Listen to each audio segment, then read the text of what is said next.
le second cas de figure est à écarter. Pourquoi? Parce que cette mouvance n'était pas structurée en organisation politique avant 89. Elle n'était pas cristallisée. Il y avait la partie apparente de l'ASMR, c'était la résistance, j'allais dire, la sédition armée qui avait donc démarré en 1984, 85, 86. À partir de 82. Tu parles du mouvement Bouyaili. Oui, Bouyaili et après ce qui est venu après. D'ailleurs, est-ce que Bouyaili est un islamiste? Il a été présenté ainsi, mais je ne sais pas s'il a été... Non, ma question, ça n'est pas de savoir, c'est-à-dire de connaître sa couleur politique. Non, un islamiste dans le sens programmatique du terme. C'est-à-dire, est-ce que c'est quelqu'un qui a été formé pour être un leader islamiste ou autre? C'est-à-dire, c'est quoi ce... Tu as raison de poser la question. Il faudrait qu'on essaye de voir dans la logique de la décomposition du système boumedieniste dans les années 80, comment se représentait-on l'islamisme et comment se représentait-on le mouvement démocratique? Le mouvement démocratique semble être caractérisé par un certain nombre de paramètres. Un,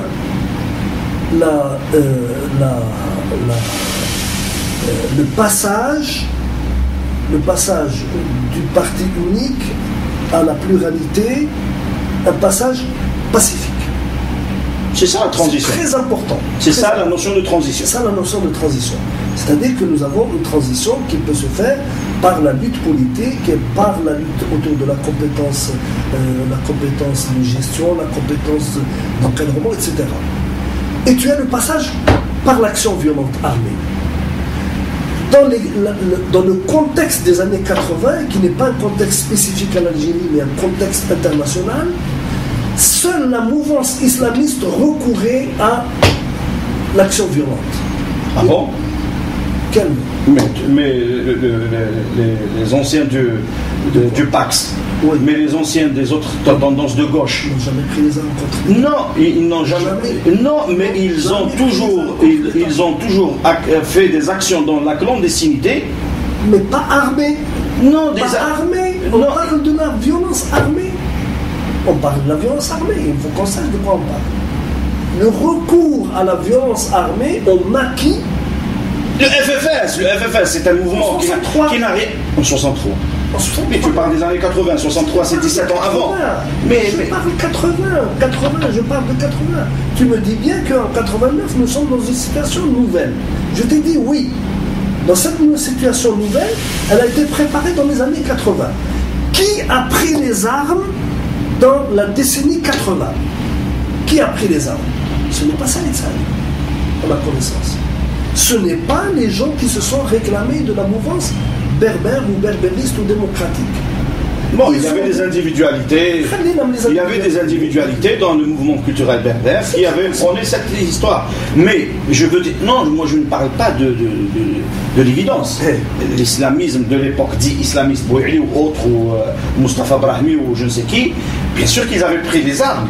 Oui. Ils avaient dit que seule la violence peut détruire le pouvoir. D'accord. Le militantisme, l'action pacifiste, etc. Même s'ils n'étaient pas d'obédience islamiste, même s'ils ne se présentaient pas comme islamistes, ils étaient assimilables à la stratégie islamiste des années 80. C'est-à-dire la révolution par la violence. Ça a commencé en 79 en Iran, ça s'est étalé sur un certain nombre de pays, sur l'Afghanistan, ensuite s'étalé dans un certain nombre de régions où, quand on parlait de violence armée contre les États, c'était dans la région arabo-musulmane, c'était le fait des islamistes.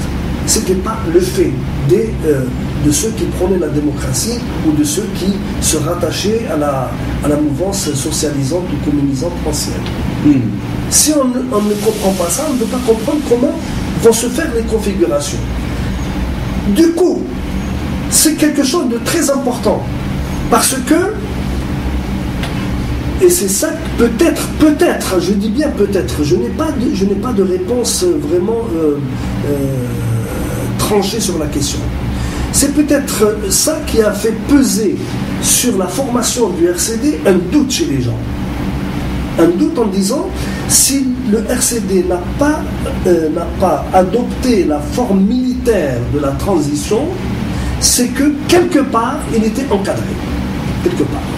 Alors que les gens qui se présentaient dans la polarité d'en face, ceux qui n'étaient pas pour la démocratie, ceux qui luttaient contre le socialisme version locale, ont eu recours à la violence armée. C'est-à-dire que quelque part tu veux dire que la violence donnait une certaine légitimité chez la population au parti ou au groupe qui l'utilisait pour combattre le pouvoir. Elle caractérise, elle ne donne pas de légitimité. Elle caractérise. Les gens dans les années 80 ne voyaient dans la problématique de transition que la problématique démocratique, et ça apparaissait dans la continuité du FFS, parce que c'était le seul mouvement qui avait survécu, et ceux qui étaient sortis du FFS, c'est-à-dire le RCD, ce qui va se cristalliser dans le RCD, c'est-à-dire le mouvement culturel berbère, le printemps berbère de 80, qui n'a pas eu recours à la violence militaire. Par contre, ils voyaient à tort ou à raison, Tla al-Jbel, Maki, ça veut dire islamiste. Pourquoi ? Parce que sur le plan international, s'est répandue l'image du guerriero musulman en Afghanistan, en Iran, au Soudan, au Yémen, etc. Il faut voir dans l'imagerie qui était composée dans ces années-là. La violence armée était le fait de la mouvance islamiste qui voulait mettre un terme au régime socialisant, pas seulement du FLN, le régime nassérien, le régime du Ba'ath en Syrie, en Irak, était soumis à la même chose. Le régime du Shah en Iran, donc la mouvance islamiste avait opté pour la violence armée. Pourquoi elle avait opté pour la violence armée ? Parce qu'il y avait le syndrome afghan. Et le syndrome afghan, dans les années 80, je dis bien dans les années 80, la violence afghane, la violence des islamistes afghans, ces fameux talibans, était une violence non seulement produite, accompagnée, soutenue par les États-Unis d'Amérique dans leur lutte contre les soviétiques. D'accord, mais provoquée par les soviétiques. Tu reconnais que c'est une invasion. C'est une invasion contre l'Afghanistan. Je ne dis pas le contraire. Cela veut dire que l'ex-Union soviétique a violé de fond en comble toutes les valeurs, toute l'idéologie qu'il défendait. C'est indiscutable dans le cas de l'Afghanistan. Je ne sais pas ce qui se passe dans les républiques dites les républiques soviétiques dites musulmanes. Je ne veux pas parler du cas de la Tchétchénie, je ne sais pas ce qui se passe. Ni dans les républiques de l'Azerbaïdjan, etc. Dans le cas de l'Afghanistan, c'est un État souverain. Parce qu'il y a une question objective.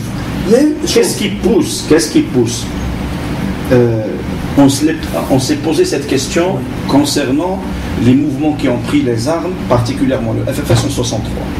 Tu te souviens ? On a posé la question. Non, d'accord. On a posé la question suivante. Oui. Qu'est-ce qui pousse un grand leader, un militant, des militants nationalistes, des gens de l'Aïlen, etc., de la Wilaya 3 et de la Wilaya 4 à prendre les armes contre le pouvoir ? On a déjà répondu à cette question. La même question. Est-ce que tu peux rappeler la réponse ? Non, je te donne un problème autour de la légitimité. De la légitimité. Non, et de l'exercice du pouvoir aussi. Parce que le FFS à l'époque est légitime révolutionnairement. Pas seulement, parce que si tu dis que le FFS avait pris les armes juste pour revendiquer une certaine légitimité historique, je pense que c'est pas la vérité. Je pense que le FFS avait prôné un autre discours et une autre thèse complètement différente qui renvoie à la problématique que nous vivons aujourd'hui, au XXIe siècle. C'est l'exercice du pouvoir totalitaire, c'est la dictature, c'est le despotisme, c'est le pouvoir personnel, c'est la dilapidation des deniers publics. Le discours il est clair. Qu'est-ce qui pousse également, pour ne pas revenir aux années 60, qu'est-ce qui pousse des êtres humains qu'on peut appeler islamistes? On peut les appeler islamistes. Qu'est-ce qui pousse des êtres humains à prendre les armes? Qu'est-ce qui a poussé les islamistes des années 80 à prendre les armes? Si ce n'est la fermeture du régime, si ce n'est le despotisme, si ce n'est les arrestations, si ce n'est etc. Indépendamment maintenant de l'idéologie propre à l'islamisme. Tu vas poser une question, je vais te répondre. Parfait. C'est la règle du jeu. C'est la règle du jeu. Ça. Il y a ce que tu dis qui est vrai, qui est, à mon avis, je suis tout à fait d'accord avec toi, il y a la primauté et l'importance cardinale et incontournable des facteurs endogènes.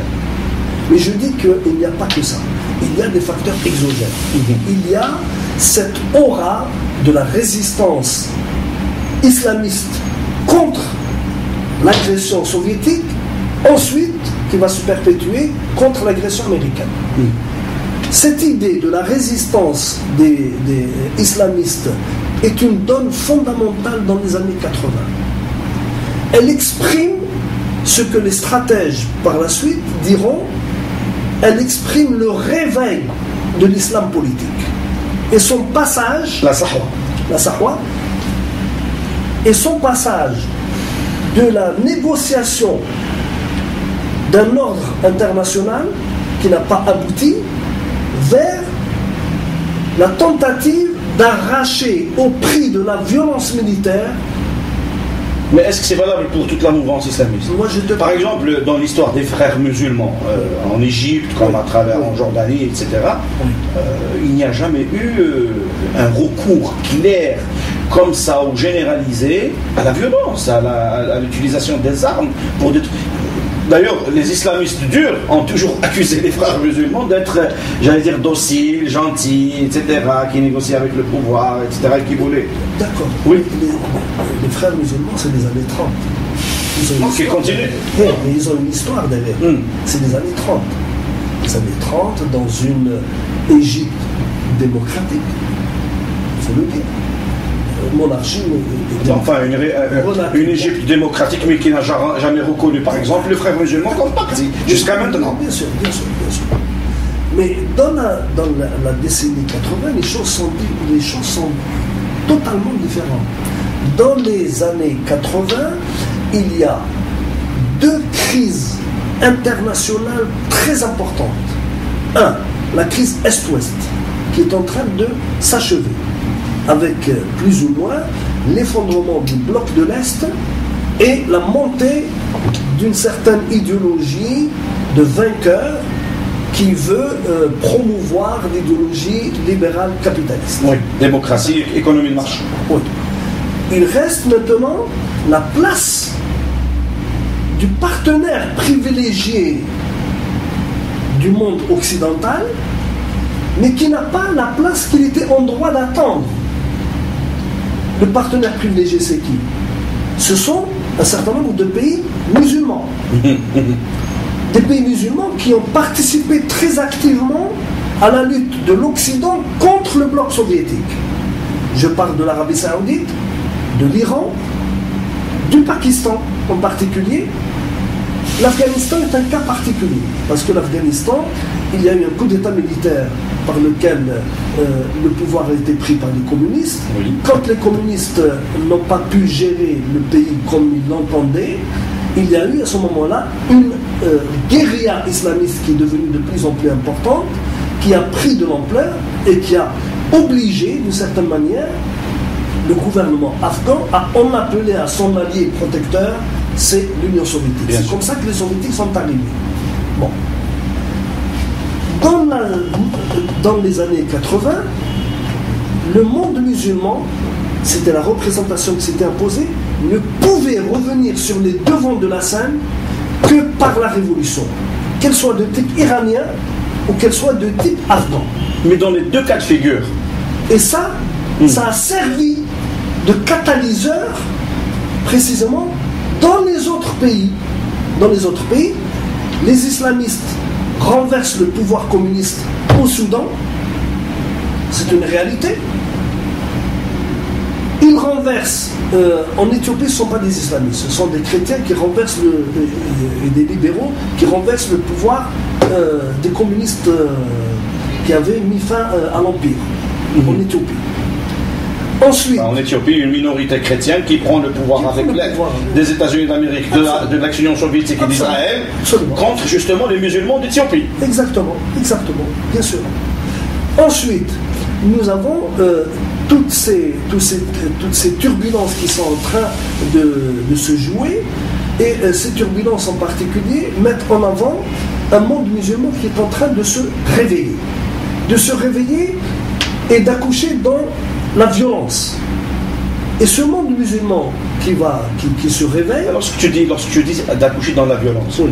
Est-ce que pour toi le mot violence à cette époque-là, et je te rappelle ce que tu as dit par rapport à la révolution de Khomeini, la révolution islamique iranienne, bien sûr. Est-ce que ça prend une connotation péjorative? Pas du tout. Ou non? Pas du tout. D'accord. Parce que, à travers ton analyse, il ressort que l'utilisation de la violence dans les années 80 par les islamistes était un moyen légitime. Était un moyen légitime contre le Shah et la dictature du Shah et la dilapidation des richesses, etc. Et il est légitime également en Afghanistan parce qu'il y a une agression soviétique et qu'il fallait combattre. Donc, résistance ou révolution.